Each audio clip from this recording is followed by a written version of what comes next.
네, 우리 창세기에서 요셉에 관한 말씀을 계속 듣고 있습니다.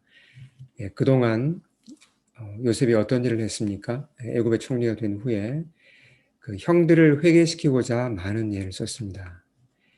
사실 그 요셉의 마음 같아서는 얼른 어, 아버지 야곱을 모셔오고 또 친동생 베냐민을 당장 데려오고 싶었지만 참았죠. 네, 몇 달을 이렇게 참는 걸 봅니다. 왜 참았습니까? 급한 게 있었습니다. 형들을 먼저 하나님께로 인도하기 원했던 거죠.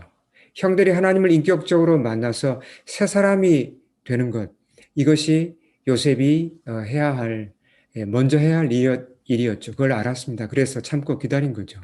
마침내 그날이 왔습니다. 어, 여러 이제 아주 그 드라마틱한 사건이 있었죠. 예, 그 베냐민의 자루에서 은잔이 발견되지 않았습니까? 물론 이것은 다 요셉이 꾸민 일이었죠.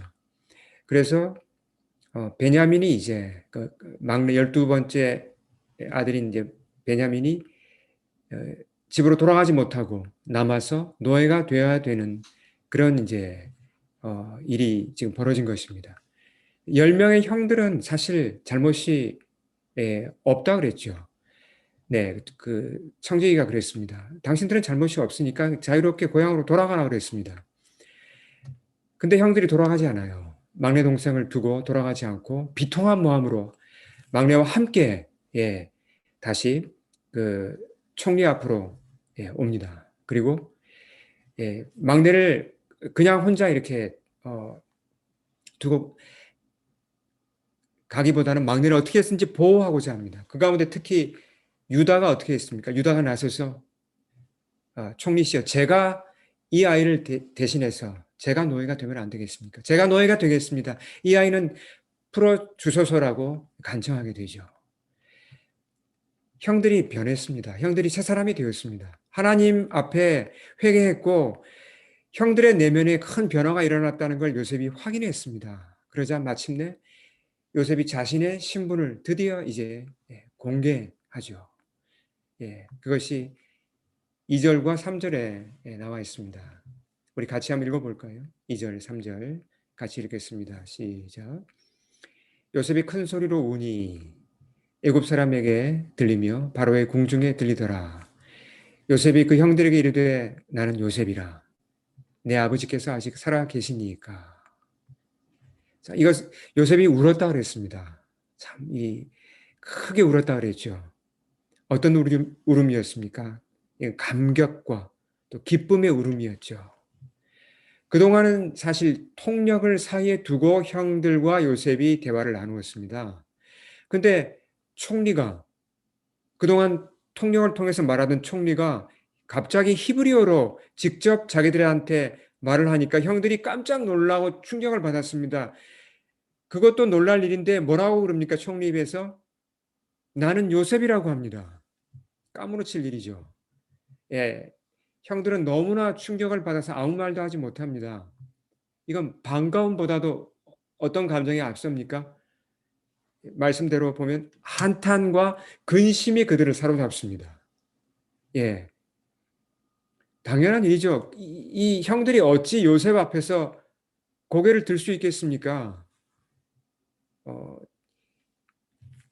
뭐 너무나 큰 잘못을 했잖아요. 근데 형들이 지금 얼어 있으니까 뭐 요셉을 알아보지도 못하는 것 같으니까 요셉이 다가오라고 그러면서 좀 더 구체적으로 이렇게 얘기를 합니다.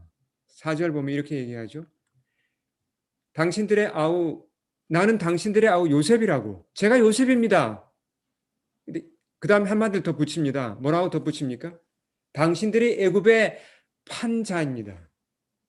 아이고 이 말을 참 안 했으면 좋겠는데 이 말까지 그냥 요셉이 했죠. 이 애굽에 팔았다는 말을 듣는 순간 아마 이 형들은 그냥 죄책감으로 그냥 번개를 맞은 듯이 몸이 떨렸을 거예요. 아이고 우리가 그랬지. 우리가 그 큰 잘못을 했지. 요셉이 보복하는 것도 두려웠겠죠. 예. 그렇지만 형들이 또 두려운 게 있습니다. 하나님이 두렵죠. 하나님이 이렇게 우리 죄를 드러내시는구나. 지금 상황이 그렇게 얘기해 주지 않습니까? 형들이 뭐 완전히 이제 그냥 까무러치기 일보 직전에 너무나 큰 충격을 지금 받았습니다. 그때 요셉의 말이 이어집니다. 자, 5절 보면 우리 같이 한번 읽어보겠습니다. 5절. 당신들이 나를 이곳에 팔았다고 해서 근심하지 마소서. 한탄하지 마소서. 하나님이 생명을 구원하시려고 나를 당신들보다 먼저 보내셨나이다. 놀랍게도 요셉이 형들을 안심시키고 있어요. 뭔가 분노를 얘기하는 게 아니라 뭔가 이렇게 상처를 얘기하는 게 아니라 그들을 위협하는 게 아니라 안심시키고 있어요. 네. 요셉의 태도와 말을 보면요. 형들에게 복수하고자, 보복하고자 하는 그런 생각이나 그런 의도가 전혀 없습니다. 이미 다 용서했고, 이미 다 잊었다는 걸 알 수 있죠. 예, 41장 51절에 보면 그 사실이 나와 있죠. 현재 요셉의 그럼 가장 큰 관심이 무엇입니까? 형들 앞에서 요셉의 지금 가장 큰 관심은 복수나 그런 게 아니고, 하나님이 어떤 일을 행하셨는지 그것을 형들한테 알려주는 거예요. 형님들, 하나님이 이런 놀라운 일을 행하셨습니다. 여러분, 형들 이걸 아셔야 돼요. 여기에 관심이 있는 겁니다. 자, 그러니까 지금 요셉과 형들 사이에 뭐 여러 일이 일어났죠. 비극도 일어나고 뭐 이제 이 참 안 좋은 일들이 많이 일어나지 않았습니까? 거의 이제 10년이 넘는 기간 동안. 근데 이 모든 사건들 뒤에 뭐가 있었습니까? 전능하신 하나님의 선한 계획이 있었다는 겁니다. 이걸 지금 요셉이 설명하는 거예요. 네. 자, 흉년이 앞으로 몇 년이 더 남았다고 그랬죠? 7년 흉년 가운데 앞으로 5년이 더 남았다고 그랬습니다. 예. 흉년에 대해서 다시 한번 잠깐 생각을 해보죠. 하나님이 요셉에게 미리 이를 알려주지 않으셨다면 어떤 일이 일어났겠습니까? 예, 7년 흉년이 온다. 큰 재난이 온다. 이걸 몰랐다면 엄청난 이 재앙을 당했겠죠. 애굽인들은 물론 가나안에 사는 야곱의 가족들도 모두 다 굶어 죽을 수밖에 없었습니다. 7년 흉년을 어떻게 견딥니까? 그 당시에. 예. 그러니까 요셉은 하나님께서 나를 그래서 미리 이 애굽으로 보내셨구나. 애굽 사람들만 살리기 위해 보낸 게 아니라 우리 가족까지 그 7년 흉년에서 구원하려고 나를 보내셨구나. 크게 감사하는 거죠. 이 사실을 지금 형들한테 알리는 것입니다. 예. 자, 그래서 지금 형들이 하도 지금 말을 잘 못 알아듣고 지금 충격을 받았기 때문에 요셉이 잘 설명을 합니다. 하나님이 이런 일을 행하셨습니다. 라고 계속 자세히 설명을 해요. 7절 우리 같이 한번 읽어보겠습니다. 7절 시작. 하나님이 큰 구원으로 당신들의 생명을 보존하고 당신들의 후손을 세상에 두시려고 나를 당신들보다 먼저 보내셨나니. 자, 요셉이 설명하면서 어떤 표현을 썼습니까?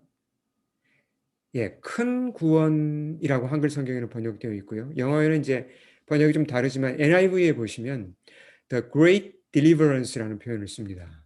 자, 큰 구원. 이게 무슨 의미일까요? 어떤 뜻이 여기에 담겨 있을까요?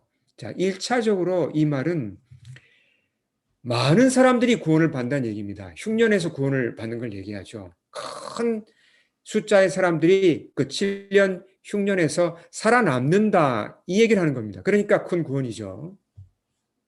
여호와께서 요셉을 통해 그 대흉년을 미리 알려주시고 대책도 가르쳐 주셨죠. 그래서 많은 사람들이 그 재난에서 피할 길을 얻었죠.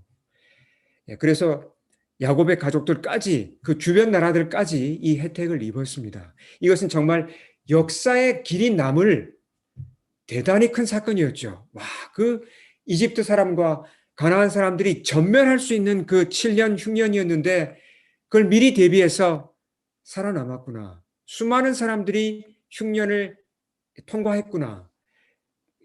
이런 놀라운 역사적 기록으로 지금 남아 있는 거죠. 자, 어, 지금 파이저와 또 모더나와 같은 이 제약 회사들 보면 코로나19 지금 백신을 개발했죠. 참 반가운 소식입니다. 열심히 생산해서 보급하고 있는데 보급 속도가 그렇게 빠르진 않습니다. 예, 좀 더 빨리 이 백신을 다 맞으면 좋을 텐데 이게 또 기술적인 한계들이 있죠. 어, 사실 이제 케벡과 지금 온타리오를 보시면 확진자가 뭐 이건 뭐 너무나 입에 담기도 힘들 만큼 뭐 3천 명, 4천 명 이렇게 지금 확진자가 매일 나오고 있습니다. 이 얼마나 우리가 육적으로, 정신적으로, 경제적으로 지금 피해를 보고 있습니까? 근데 만일 이게 가능한 얘기는 아니지만 제가 그냥 가정을 해봅니다. 만일 이런 바이러스가 출현할 걸 누가 미리 알고 치료제를 개발해서 만들어 두었다면 어떠했을까요? 물론 이게 가능하지는 않죠. 그러나 누가 이렇게 그런 일을 해두었다면 앞으로 이런 바이러스가 나올 거니까 우리가 치료제를 만들고 충분한 양을 비축해 두고 대비를 해 두었다면 뭐 이건 뭐 엄청나게 영웅적인 일이죠. 뭐 코로나19의 피해가 지금과는 비교할 수 없을 정도로 대폭 줄어들었을 것입니다. 치료제가 있으니까요. 그렇지 않습니까? 예. 당시 이집트에서 그러니까 이런 비슷한 일이 일어난 거예요. 어떻게 보면 이거보다 더 큰 일이 일어난 겁니다. 이집트와 가나안 지역 전체 식량이 바닥나서 모든 사람들이 죽을 수밖에 없는 그 위기 앞에서 여호와께서 요셉을 통해 미리 예, 그 양식을 다 비축해 두었잖아요. 그래서 수많은 사람들이 흉년을 당했을 때 죽지 않고 살아남은 것입니다. 그래서 이것이 큰 구원이라고 표현할 수 있죠. 큰 구원에는 근데 자, 이게 지금까지 얘기한 게 1차적인 뜻입니다. 1차적인 의미. 근데 2차적인 의미가 있어요. 큰 구원이라는 이 단어. 오늘은 이 큰 구원이라는 단어를 꼭 우리가 기억해야 됩니다. 자, 2차적인 뜻이 무엇인가 보겠습니다. 형들이 보면요. 이 요셉의 형들을 보면 뭘 얻었습니까? 이제 이 흉년에서 살아남았죠. 이건 너무나 큰 선물입니다. 근데 그게 다입니까? 그게 다가 아니에요. 네. 자, 이 사람들이 곡식을 사러 왔다가 요셉이 꾸민 일에 빠져들어가죠. 시련을 겪습니다. 마음고생도 많이 하고 뭐 가나안과 애굽을 왔다 갔다 하면서 그러면서 뭘 깨닫습니까? 하나님 앞에 우리가 죄인이구나. 깨닫고 회개합니다. 진실하게 회개를 해요. 하나님을 만납니다. 여러분, 이것이 무엇입니까? 이게 큰 구원이에요. 이게 큰 구원입니다. 그러니까 큰 구원이란 단어의 1차적인 뜻은 많은 사람이 구원받은 거지만 더 중요한 뜻이 무엇입니까? 기근에서만 구원받는 게 아니라 죄에서 구원을 받고 하나님을 만나는 것입니다. 영생을 얻는 것입니다. 이게 진정한 구원이고 이게 큰 구원이죠. 자, 우리가 살고 있는 이 세상 불완전합니다. 병들어 있습니다. 사람들의 사람들을 보시면 우리 주위를 둘러보면 정도의 차이는 있지만 누구나 시련을 만나죠. 학교에서 뭐 공부가 잘 안 돼서 낙제하기도 하고 또 직장도 내가 원하는 데 잘 들어가지도 못하고 또 몸이 아파서 병에 걸리기도 하고 또 사고를 당하기도 하고 이런 역경을 만나죠. 시련을 만납니다. 흉년과 같은 그런 뭐 어려운 일을 만나죠. 그럴 때 우리는 당연히 하나님을 의지해야 합니다. 우리 앞에 닥친 이 어려움들을 가지고 그 기도 제목을 가지고 주께 엎드려 기도해야 됩니다. 도와달라고 해야 됩니다. 그래서 기도가 응답될 때 참 기쁘고 감사하고 하나님께 영광이 되죠. 근데 거기서 멈추면 안 된다는 겁니다. 아, 우리가 흉년을 피했구나. 기쁘다, 감사하다. 여기서 멈추면 안 된다는 것입니다. 어디까지 가야 된다고요? 그리스도를 인격적으로 만나는 데까지 가야 된다는 것입니다. 그분 안에서 내 모든 죄를 용서받고 내 영혼에 있는 모든 근심과 두려움이 떠나가는 체험을 해야 합니다. 이것이 큰 구원이죠. 네. 안타깝게도 오늘날 이렇게 우리 주위를 둘러보고 세상을 보시면 교회들 중에는 일부 교회들이 이 큰 구원에는 별로 관심이 없어요. 작은 구원, 말을 하자면 작은 구원이죠. 작은 구원에 주로 초점을 맞추고 있습니다. 병에서 치료받는 것, 사고를 피하는 것, 재정적인 흉년을 피하고 풍년을 얻는 것, 뭐 마음이 낙심되고 우울할 때 위로를 받는 것, 미래에 일어날 재난을 미리 알고 대비하는 것, 이런 말하자면 작은 구원들, 거기에만 주로 관심이 있어요. 큰 구원, 그리스도가 주시는 이 구원에 대해서는 별로 그렇게 진지한 관심을 보이지 않는 교회들이 있다는 것입니다. 참 슬픈 일이죠. 왜 그럴까요? 왜 하나님의 이름으로 모이는데 왜 큰 구원에는 관심이 없고 작은 구원에만 관심이 있을까요? 분별력을 잃었기 때문이죠. 타락했기 때문입니다. 눈이 가려진 거예요. 하나님이 주시고자 하는 그 참된 구원, 큰 구원의 가치를 모르기 때문입니다. 그게 얼마나 차원이 높은 것인지, 얼마나 다른 것과 비교할 수 없이 큰지, 값진지 모르기 때문이에요. 안타까운 일이죠. 자, 그러니까 중요한 메시지가 이겁니다, 여러분. 이걸 우리가 기억해야 됩니다. 하나님이 지금 7년 흉년을 주셨죠. 이런 흉년과 같은 시련이 온다. 하나님의 숨은 의도가 무엇입니까? 하나님은 이런 흉년과 같은 시련을 통해서 끊임없이 사람들을 어디로 이끄시는 것입니까? 큰 구원으로 이끄신다는 것입니다.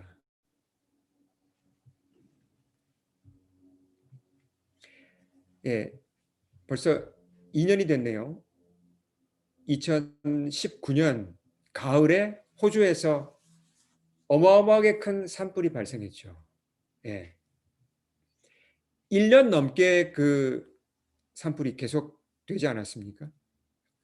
엄청난 면적의 숲을 태웠습니다. 심지어 연기가 태평양을 건너서 남미까지 가지 않았습니까?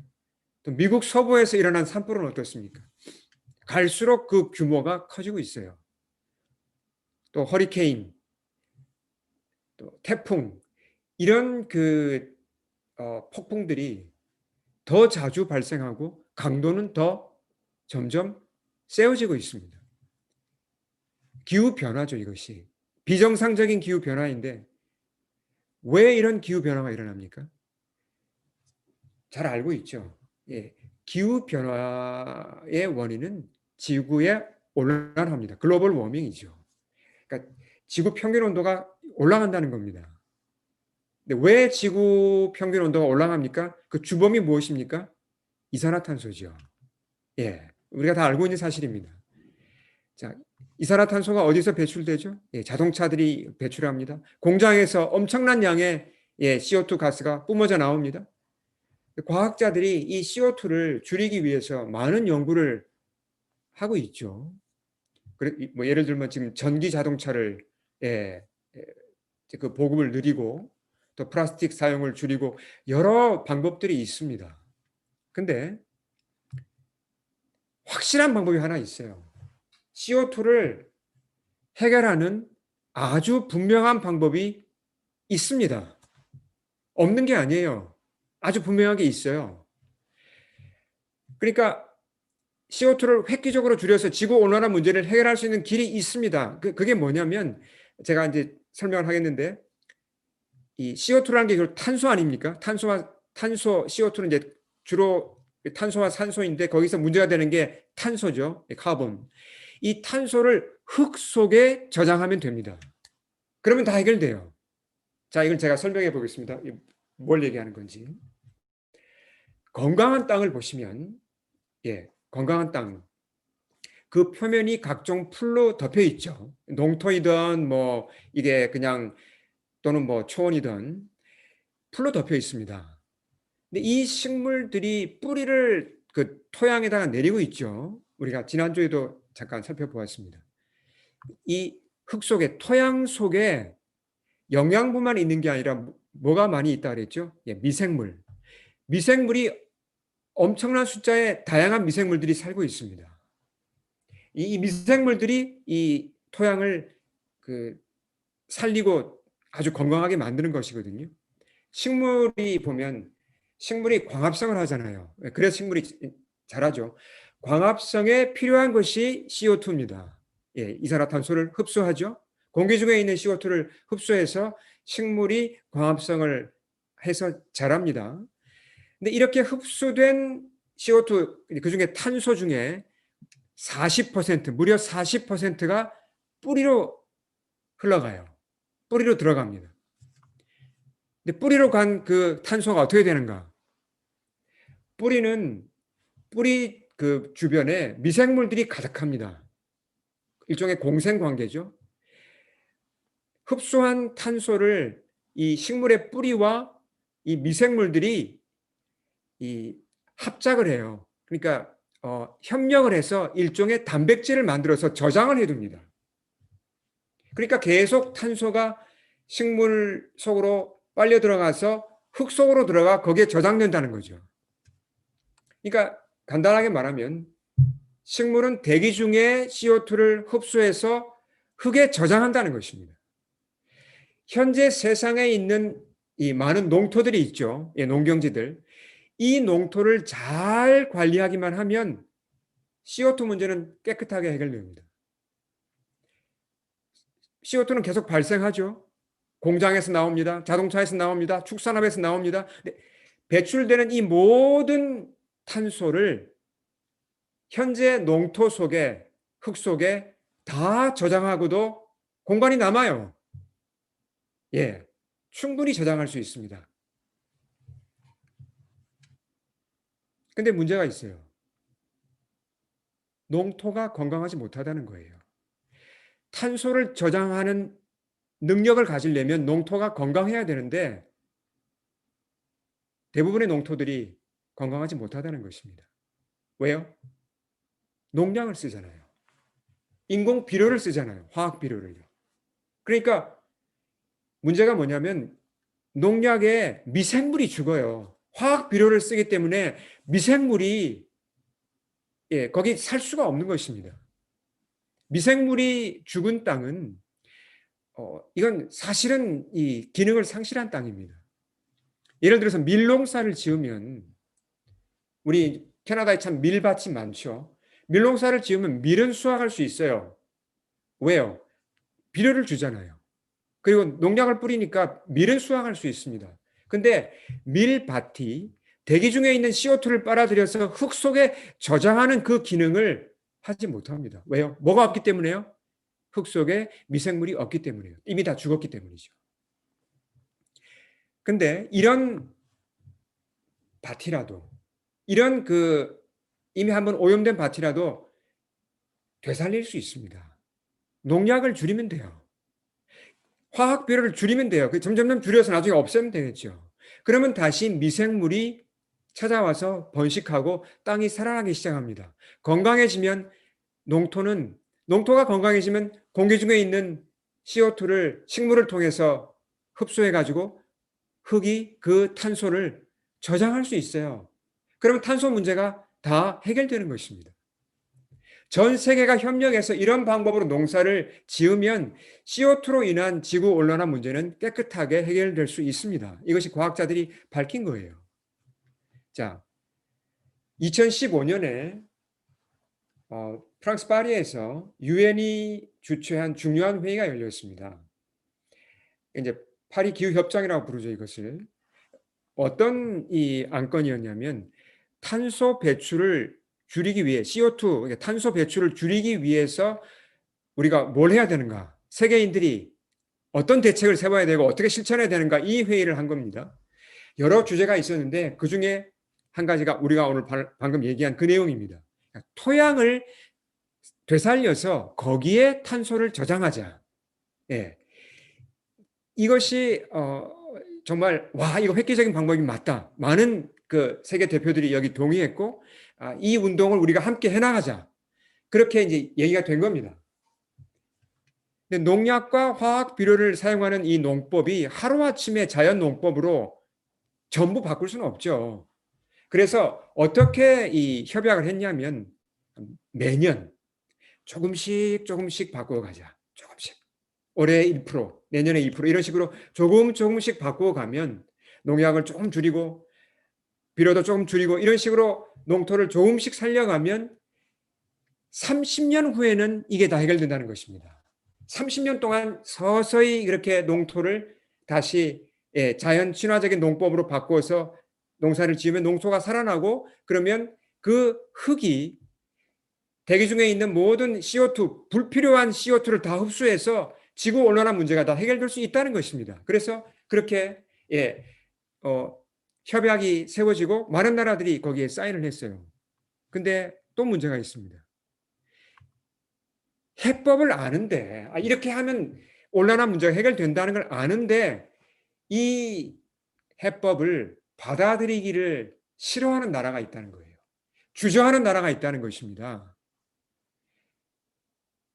특히 세계에서 가장 큰 농토를 가진 세 나라가 이 협약에 사인하는 걸 거절했습니다. 우린 못하겠다.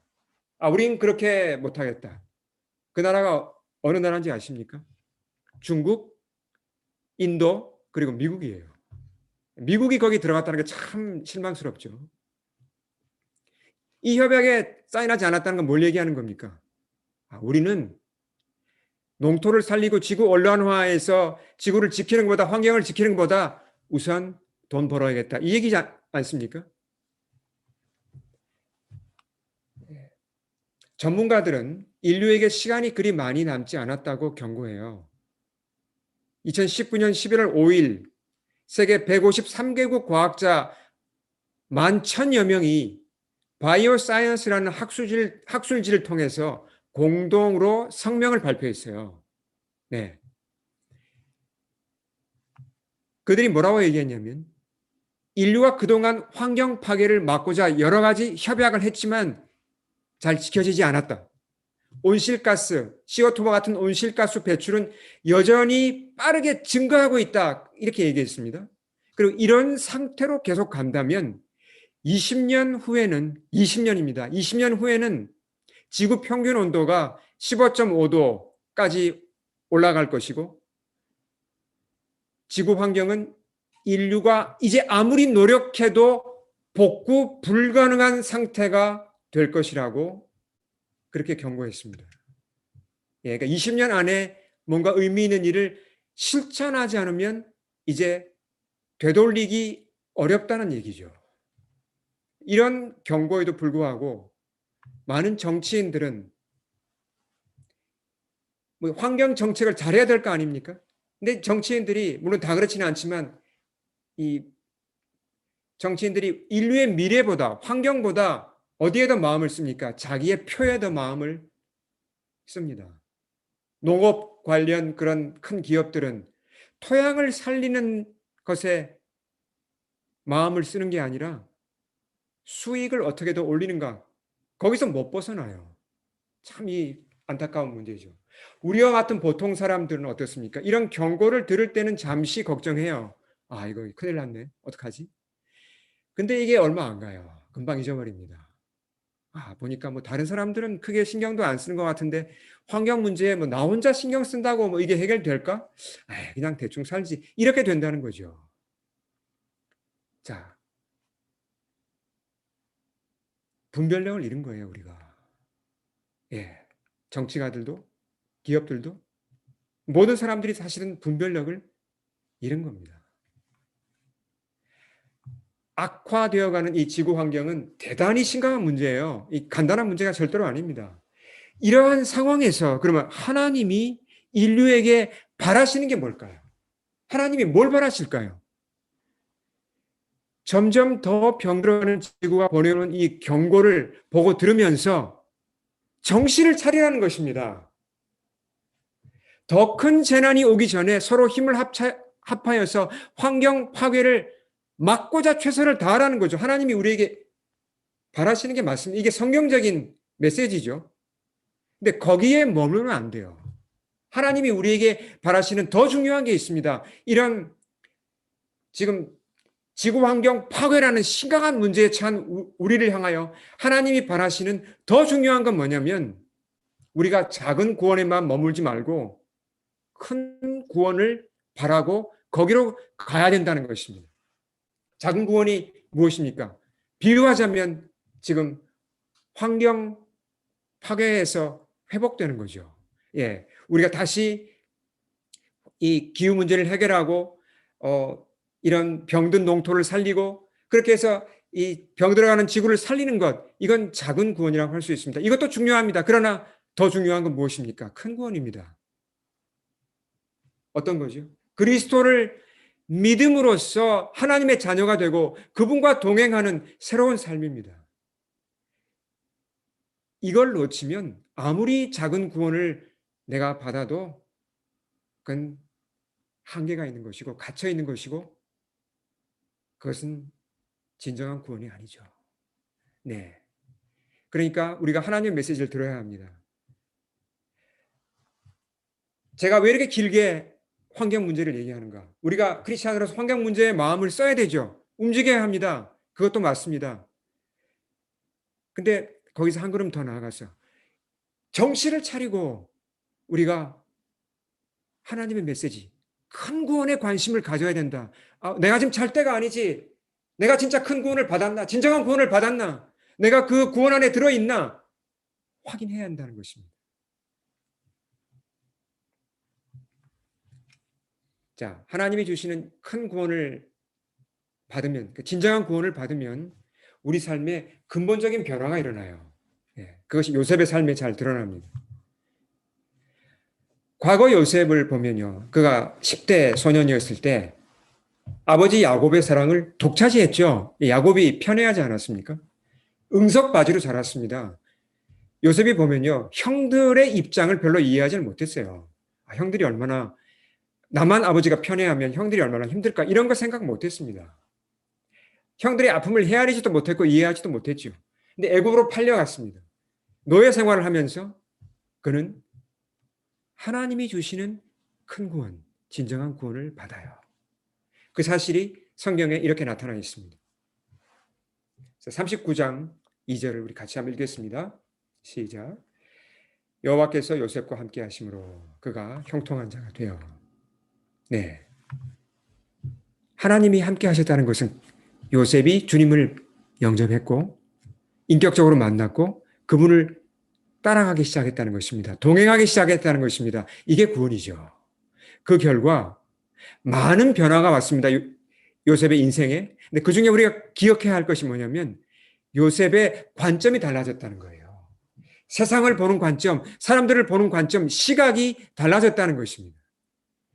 이게 참 어려운 얘기인데요. 무슨 얘기냐면 사람들이 어떤 사건을 당하거나 뭐 어떤 일을 만나면 대부분 어떻습니까? 내 입장에서 봐요. 이게 나한테 어떤 유익이 올까, 어떤 해가 올까. 내 입장에서 보지 다른 사람의 입장에서 그 사건을 보긴 참 어렵습니다. 더 나아가서 하나님의 입장에서 하나님의 관점으로 그 사건을 보기는 더더욱 어려워요. 네. 13년 동안 요셉이 죽도록 고생했죠. 노예로 또 감옥의 죄수로 13년 동안 그 고생 끝에 총리가 되었습니다. 크게 기뻐할 일이죠. 그렇지만 내가 아무리 총리가 되었다고 해도 13년 그 뼈아픈 시절을 내가 쉽게 잊겠습니까? 그 억울하게 내가 누명을 쓰고 억울하게 팔려오고 형들에게 버림을 당하고 그런 것들 쉽게 그냥 잊겠습니까? 사람은 그렇게 안 됩니다.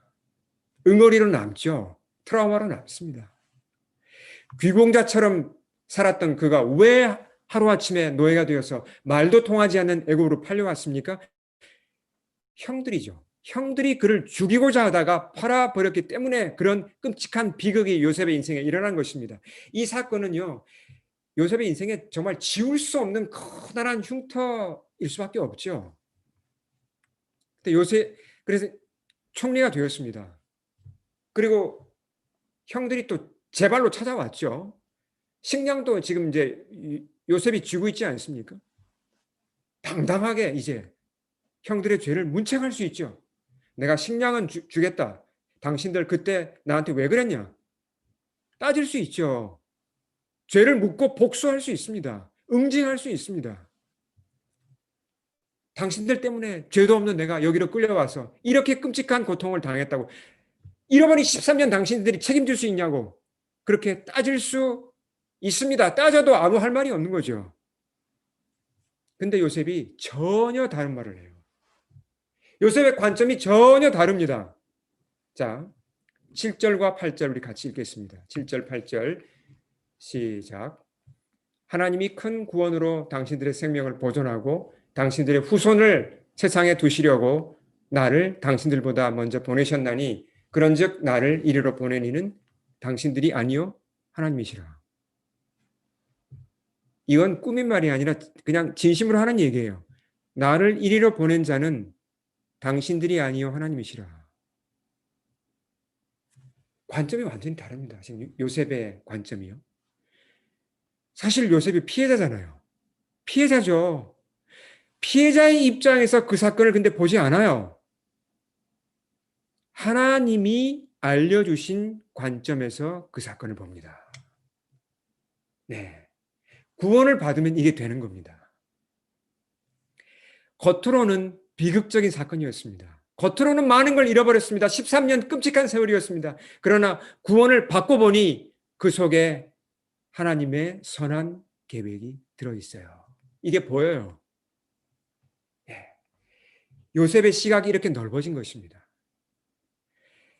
시각이 넓어지니까 형들을 용서하는 것도 그렇게 어렵지 않았던 걸 우리가 알 수 있죠. 네. 자, 우리 함께 기도하겠습니다. 오늘 우리 큰 구원에 대해서 한번 다시 생각하면서 큰 구원이 얼마나 위대한 것인지 주께 기도하며 응답하며 우리 결단하며 나아가겠습니다. 우리 눈을 감고 주님 앞에 엎드리겠습니다.